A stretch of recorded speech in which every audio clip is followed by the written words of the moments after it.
I think from even a humanity standpoint, like you have to have an agreement with each other on when XYZ things happen, when shit hits the fan, what is going to happen. It's the prenup, right?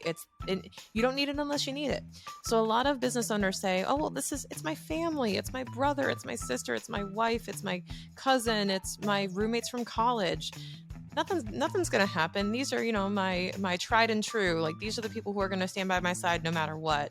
And those are And going to be the absolute worst situations, exactly. right? I would rather see two complete strangers get into a partnership together and it fall apart than see friends or family members. All right, welcome back to Keep What You Earn. Excited to have Jeremy Wells on the show. Jeremy, say hi and tell our folks listening what it is you do. Well, thanks so much for having me, Shannon. Really appreciate it. I am Jeremy Wells. I am a CPA and enrolled agent running my own accounting firm called JWellsCFO, primarily working with small business owners and have been doing that for almost 5 years now. Awesome. And one of the reasons why I wanted to have you on and chat about this topic was I know that as CPAs, we bring a different perspective for business owners and as CFOs as well. One of the things that keeps popping up that I've seen, I've actually chatted with multiple accountants about this, and I'm excited to do an episode on it, which is how to manage a business effectively that has multiple owners. Mm. Because both of us were just talking in before we hit record, and we each have different success and failure stories on on Yes. businesses with multiple owners. I think that I'll lead in with this and let you answer this question, which I know that listeners are wondering. Isn't it just as simple as going to register an LLC with multiple members on it? Should be that easy, right? Does that change anything about their tax situation, or what should they be looking out for? Yeah, so nothing in accounting and business is just as simple as clicking a few buttons on a Right. website, right? We both know that, and hopefully a lot of our clients know that. So uh, there are definitely some complexities involved as soon as you add somebody else. Just like in your personal life, right? You bring on a roommate, you start going steady with somebody, you get married, right? All of a sudden, the complexities start to unravel, and you realize pretty soon that you're in for more than you bargained with, right? So the same is true in business, right? And just because you can simply add a second or third or fourth name to that LLC registration doesn't necessarily mean that you're done as far as your obligation to make sure that your business is set up properly for having multiple owners. The next step, if not the step before you actually register that LLC, and actually when I have clients that come to me thinking about starting a business with somebody else, the first thing I'm always going to recommend that they do is actually go to a real attorney. So yes, you can register the LLC with multiple names. You can even go to one of these online legal services and get the same result as far as the paperwork being done correctly. But what you won't get is the advice. You won't get a real person who's had experience working with other partnerships and other co-owner situations and sit down and work through all of the issues and all of the experiences that they've seen, we've seen, right, that are going to need to be thought about and prepared for in the documents and in the thought processes going into forming that partnership. Absolutely. I couldn't agree with that more. And I think from even a humanity standpoint, like you have to have an agreement with each other on when XYZ things happen, when shit hits the fan, what is going to happen. It's the prenup, right? You don't need it unless you need it. So a lot of business owners say, "Oh, well, it's my family, it's my brother, it's my sister, it's my wife, it's my cousin, it's my roommates from college." Nothing's going to happen. These are, my tried and true. Like these are the people who are going to stand by my side no matter what. And those are And going to be the absolute worst situations, exactly. right? I would rather see two complete strangers get into a partnership together and it fall apart than see friends or family members. And I think that it tests you though, because business is really rough, and it's really like moving in with the person, right? Like you could love this person dearly, but realize, oh my God, I cannot live with this person. Like you have different habits, different approaches, different strategies, and different opinions that are going to conflict. Ultimately, you're not going to agree on everything. And I think that partnerships, even though I don't want to discourage them, partnerships can be very difficult. And I think most business owners underestimate the amount of effort it takes to have a really healthy partnership. Right. Absolutely, for sure. And so there are a couple of basic things you need to do. Like I said, you need to meet with the attorney, and the attorney's going to recommend a few things, and they're going to seem like formalities, especially if you're closer to these people. If you have an existing friendship or relationship, it's going to seem like you don't really need to add on a layer of formality or legal complexity to it. But that's actually what's going to make the partnership easier to deal with, both in terms of a successful partnership and in terms of that partnership failing. You're going to want to be able to set yourself up to have an easy way out of that partnership if things fall apart. And if you don't have that documentation in the form of that LLC being properly registered, as well as what we call an operating agreement. And that's essentially a contract among the co owners of the business or the LLC members. And so it's going to spell out how the partnership is actually going to operate, how decisions are going to be made, who owns how much of the business, who should be getting how much of the profits of that business. If the business winds up owing money or having to default on some of its credit, who's actually going to be responsible, personally responsible for making sure that those creditors or investors are satisfied. And then ultimately, if the partnership doesn't work out, how we're going to dissolve it. You want all of those things clearly spelled out in writing. You don't want to be fighting about this when you've got the stress of a failed business going on. You want that spelled out in writing early on when things still are good, when you're still in that honeymoon phase.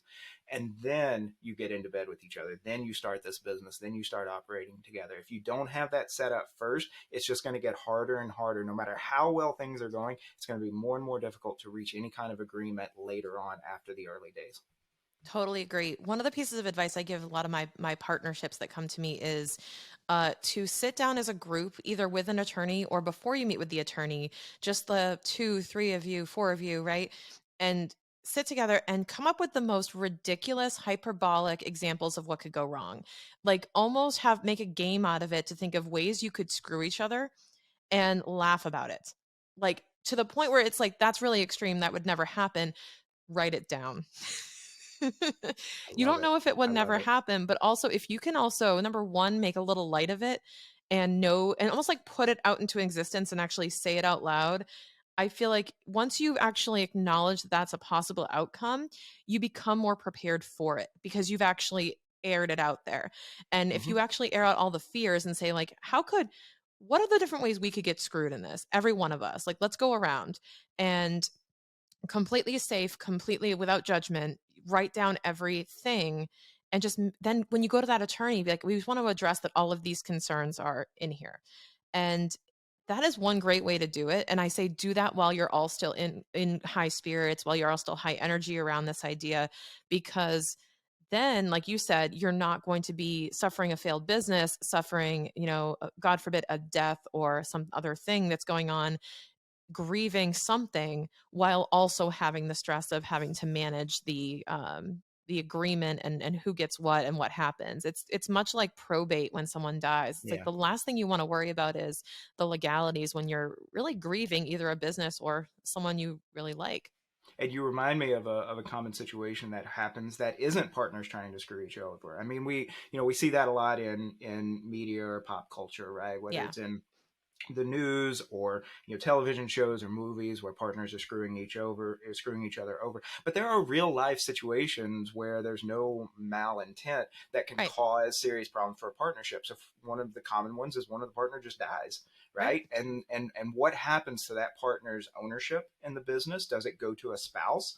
Right? Does anybody know that spouse? Do any of the existing partners know that spouse? Does Are they that spouse even qualified? want to become right? Right? Do Right. they Do they want to even want become a it? partner in that business? Right? Right. And so, how are we going to deal with that? And so there are ways that you can mitigate things like that. One of the common strategies that I've seen is that the partnership takes out life insurance policies on the partners so that if one of the partners dies, the partnership has the funds through the payout from those insurance policies to buy out whoever inherits that stake in the partnership. So we don't even have to worry about that spouse or that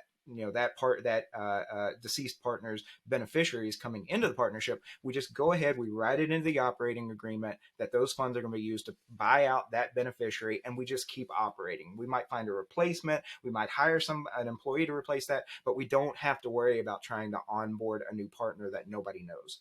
Exactly. And you want to have the least disruption to the business as possible in the process so that you're not Can you imagine partner dies, you're grieving, God forbid this is family or friends, then that gets complicated. Someone enters the business.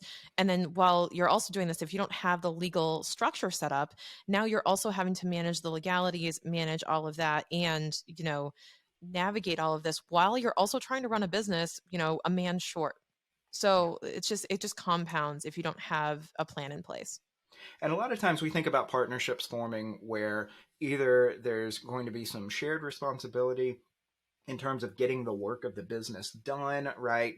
I might Right. come in and say, well, I'll head up the sales and marketing and you head up the operations and fulfillment. And then that way I'll bring the customers in, you make sure the customers are happy. And this will be the terms of the partnership. But there are lots of partnerships that don't involve a separation of the operational duties of the business. So for example, you might have a silent partner, an investor, somebody who just wants to front the cash while somebody else is operating, right? And so how are you going to define the terms of the financial responsibilities of the business, right? So if the business does go bankrupt, or if there is a creditor that's calling a loan due or something like that, is the person who's already fronted all the money also supposed to carry the risk of that debt, or is the person who's been operating the business and getting a share of the profits all along, even though they didn't front any of the initial contribution? What's at stake for them in terms of the financial fallout, right? So there are lots of situations like this. I had an ex-client where it was two individuals.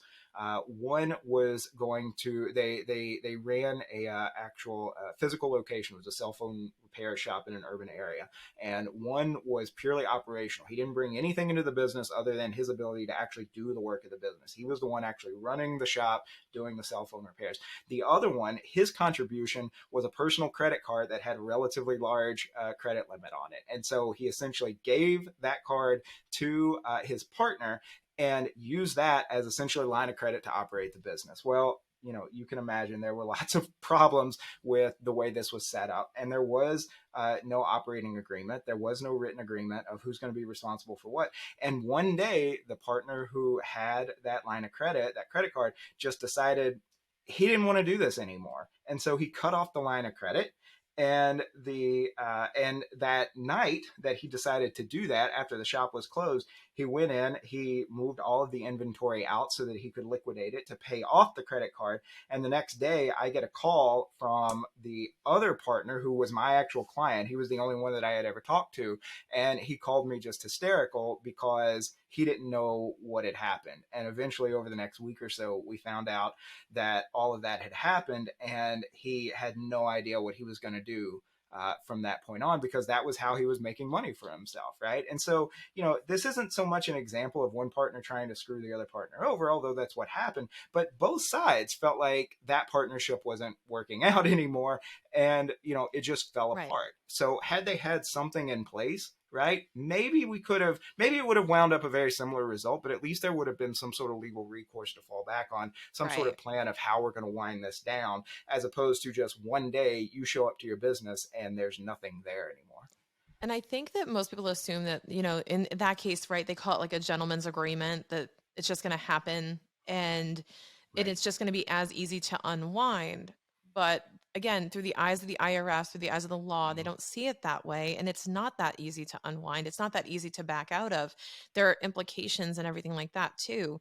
And I want to switch gears for a second and talk about, you mentioned before, like how each partner is paid, right? Sure. So, just for our listeners, for their background, you know, how are partners paid typically in a partnership? And, is it always based on how much they own? Because I know that's what we Yeah. typically default to, but there's a set of terms that are usually not in the operating agreement Right. that are very important. And I see you smiling, so you know exactly where I'm Yeah. going with that. Well, and so just the same that you need to have that attorney that you're meeting with and drafting up that OA before you actually, the operating agreement, I call it the OA, before you actually sign that, you need to run it by a tax advisor, preferably one that has experience working with small businesses, because there are going to be some important tax and accounting related issues that need to be clearly and expressly spelled out in that OA. Primarily two different kinds, and they both deal with what you're asking about, which is how partners actually get paid. One of those is what we call distributions. So by Mhm. virtue of being an owner in a partnership, a partner, whether you're a member of an LLC that has multiple members and therefore it's a partnership, or you actually register it with your state as a partnership, for tax purposes and accounting purposes, we treat both of those as partnerships. When you're in a partnership, you get what we call distributions of the profit. And the operating agreement is what's going to spell out what percentage of the profits you're actually supposed to get. Now, here's the thing: we calculate that on paper based on how the company has performed throughout the year. So we look at the tax return and we look at what the business's net income per the tax return is, and then we split that up according to those profit distribution percentages. So if you're a co-owner in a partnership and you're supposed to get 1/3 of the profit because there are two other partners and you've decided to split the profits equally, you're going to get 1/3 of that business's income, taxable income, reported to you. Now, notice that's different than actual cash.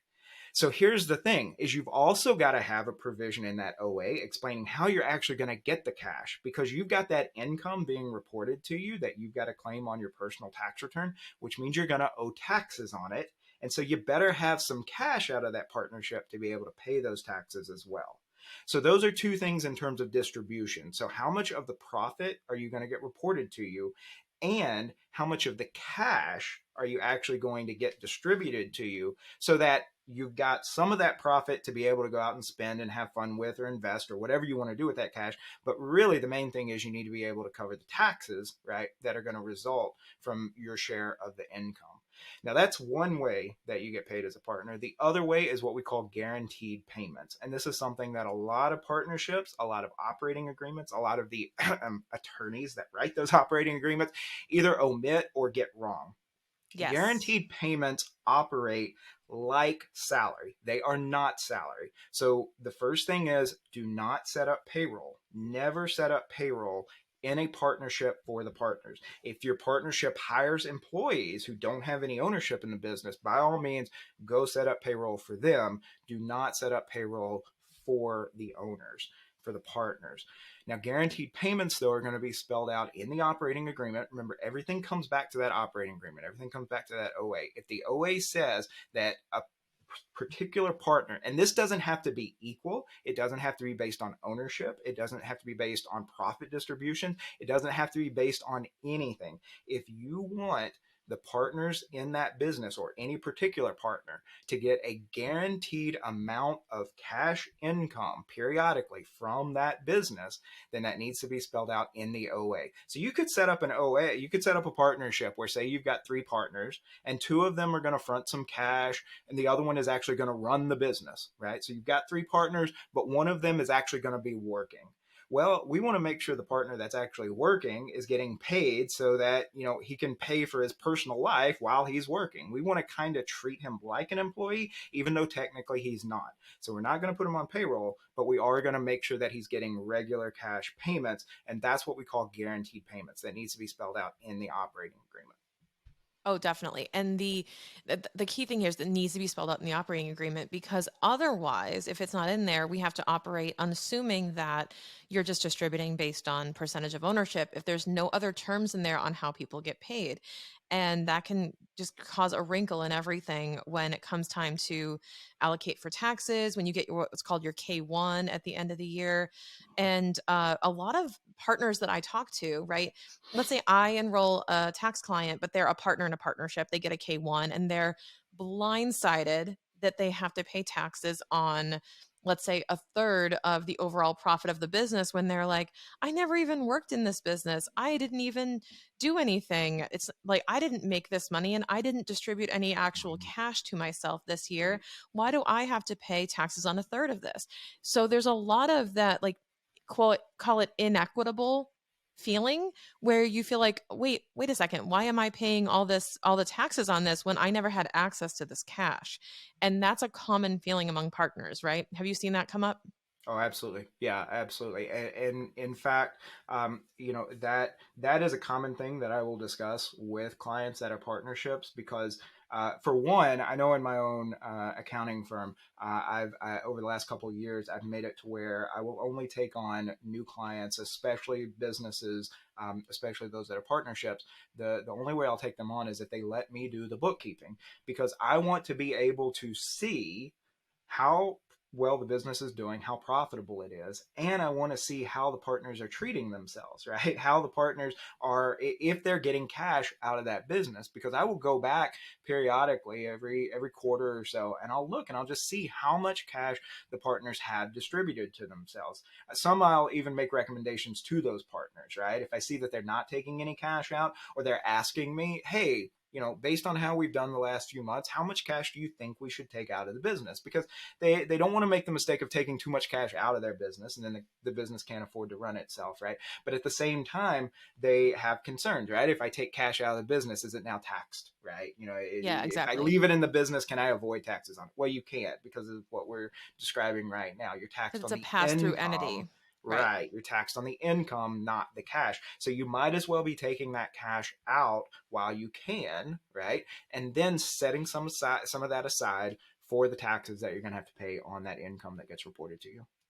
Yeah, and one of the strategies that I've implemented with my clients. So if you guys are hearing this and you're like, okay, Jeremy, Shannon, I understand these are all the concerns, but what should I do? Right? What should I do? Number one, rock solid OA, no question. Number two is what I tell my partnerships to do is actually have a tax savings account for the partnership based on the overall profits. And then just like you distribute the K1, you distribute the tax savings according to what each partner will need to cover the taxes for the partnership. So basically, you're doing a distribution um, equal to what they're going to owe for the taxes so that the partnership is helping cover that. So there's really no malice, there's no like negative feelings. And you guys are actually operating as a team, saving that money in ideally like a high yield savings account. It could be under a personal account, it could be under the partnership, but you're basically distributing that to each partner, and then you're covered for your taxes so that people don't feel like they're down and out and they're, oh my God, I have to pay taxes on money I never received. In this case, you're going to receive the money that you need to cover that because it's the result of the partnership's operations. So we actually track that as CFO and tax strategy clients. We will track each partner's, effective tax rate, their profit share, and then, hey, here's the total amount in savings we need to be ready for. Absolutely. Absolutely. Yeah. And, like you said, step number one, get that operating agreement, sit down with the attorney, make sure the paperwork is actually done right. And I love your suggestion of going through all of the most ridiculous, scenarios you can come up with, because I guarantee you, if you can come up with it, then it could happen. Right. And Exactly. there will actually be things that come up that will still surprise and shock you, even after trying to come up with all the ridiculous scenarios you can. Exactly. I totally agree. And you don't want to wait until, like I just say, you don't want to wait until you crash your car to get insurance. You don't want to wait until, things hit the fan to react and then have the preventive measures. You don't want to wait until you have cancer to start treating your body right. You have to be preventive and proactive in order to make sure that everything is healthy. And especially if you're, pursuing a partnership with people you care about, your family, your friends, and you want to sustain those relationships, you have to protect them by protecting the business, and then knowing that even if the business goes sideways, that it will not affect the relationships. Absolutely, absolutely, and also the other thing to remember is that one more point about the operating agreement. It's not set in stone, right? Now, it is a Right. legal contract that you drafted. You spent some money on an attorney. You've spent some time. You've all signed it. It's in place, but things can always change. You can always come back and say, you know what, actually. Our situation has changed. Some of our partners, they're not as active in the business anymore. And so, we want to change things as far as the equity, the profit distribution, those guaranteed payments. Maybe we brought on some new partners, right? Maybe we Right. formed we want to bring on a new partner and we want to set aside some equity for them. You can always make changes. Now, you need to go through a very similar process. You need to go back to either the same attorney or find a new attorney, draft a new OA, go through what the process is, was to either amend or update or revise or completely replace that prior OA. And again, make sure everybody signs it. Now, if the business is successful and it's gotten to the point to where this is a pretty substantial source of income and potentially wealth for the partners, I might also recommend the additional step of having the partners meet with their own personal attorney to go over that OA, just to make sure that you get a second set of professional eyes on that OA to make sure that your personal interests are well represented in that document, because the partnership is going to hire the attorney to draft the OA. And so the OA is going to be written from the perspective of the partnership. But that doesn't necessarily mean it's the best OA for you personally. It doesn't mean that there's anything wrong with it. It also just means you should always have that second set of professional eyes look over it. And of course, make sure that the accountant looks over it before you sign it as well. Yeah, so I guess what we're trying to get across here is there's a lot more steps than just adding names to the LLC and thinking Yeah. it's just business as usual. There's a whole lot of responsibilities involved, but when you And do it we the haven't right even way. gotten into general partners versus limited Oh, partners I and know. all the complexity that can cause. So but yeah, but for sure, let's just assume that everybody's a GP and that Yeah, we just have a good solid OA in place, and that this partnership's going to be successful and it's going to take off. It's going to make lots of money and all the partners are going to be happy about that. exactly. And we can dive into GP and LP and all that stuff at a later date, but I Yeah. think this is super helpful for those who maybe didn't even know that there was some complexity to having multiple members in an LLC. So, Jeremy, thank you for jumping on the show and providing your insight on that topic. Just tell our listeners where they can find out more about you, what you do, and what's going on with you online. Yeah, absolutely. Well, again, thanks for having me. I am Jeremy Wells. I run an accounting firm called JWellsCFO, so you can go to jwellscfo.com for my website. And probably the best way to keep up with me is on Twitter at JWellsCFO. I'm on there probably too much, but I love interacting with other accountants and small business owners and asking lots of questions and getting lots of information about what is keeping them up at night, what they need help with, and trying to help them out as much as I can. Love it. Well, appreciate you joining us on the show, and hopefully we'll see you soon. Absolutely. Thank you.